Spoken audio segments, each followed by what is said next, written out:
EA recently announced Crysis 3, it's the latest game in Crytek's really good-looking first-person shooter series. They had an event and they've released a trailer to the public, but I was able to sit in on a private demo about 5 or 6 minutes and see a little bit more about the game.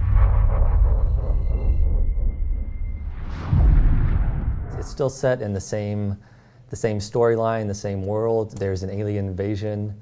The alien forces are known as the Ceph. There's a kind of a shady organization known as Cell who may or may not have humanity's best interests at heart. They're really interested in alien technology. And the player is actually Prophet, who is it's an established character in the series. And Crysis 2, he appeared to have shot himself in the head, so whatever happened in between now and then, he's back. He's the main character, and he's kind of a rogue operator going into these nanodomes which have been constructed around major cities. So he's going into the New York nanodome to basically eliminate the alien opposition. Really kind of video game logic setup where they have built giant domes around cities in order to hyper-accelerate plant growth, in order to filter out the pollution caused by spores emitted by the Ceph or something like that. It's a little bit overwrought and a little bit improbable, but basically Crytek is using this to create really cool-looking environments. They call it urban rainforest, so you have ruined buildings, a lot of greenery, a lot of cover, you have swamps. They're going for a wide variety of environments, and of course, it's all in the service of making cool environments for the type of gameplay they're pursuing. So inside these nanodomes are a lot of hostile forces and a lot of really big, heavy weapons. Where I thought that Crysis 2, the weapon set seemed a little bit reserved, where you have this nano suit with all these high-tech powers, incredible strength, invisibility, speed, and then you're kind of shooting, regular assault rifles or sniper rifles, light machine guns. Here, they're focusing on the arsenal a little more.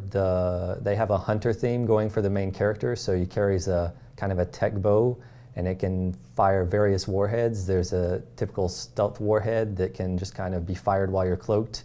You can sneak around, take people out, maybe a little bit reminiscent of Turok. They have a long-range kill cam if you make a particularly good shot. But you can also put different warheads on your arrows. So there are explosive warheads, which really, people will know you're there if you set off an explosive warheads. They had electrical ones, which I think could probably be used to, short out equipment or electrify water. They didn't show that. They have other new weapons too. They wanted to focus on a kind of a Typhoon assault weapon, which is really insane rate of fire. It has a really hellacious sound when you fire it up, and then it just kicks out tons of rounds into whatever you're aiming at.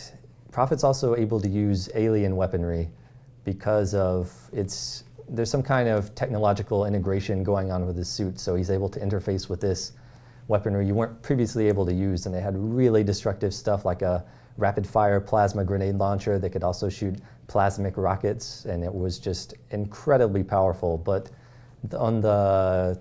that's kind of a negative or a balancing factor for those weapons is once they're out of ammo, you can't refill it. You aren't able to do that. You pretty much have to discard it and pick it up, so pick up a new weapon. So it's kind of like acts as a temporary power-up.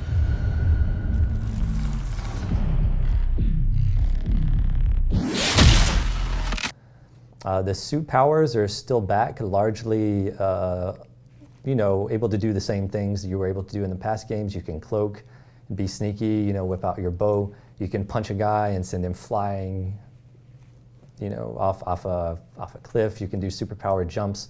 The one new suit power that they talked about that they've added is a hacking ability, and it seems pretty simple. It's not involved in that you have to do a mini game or anything.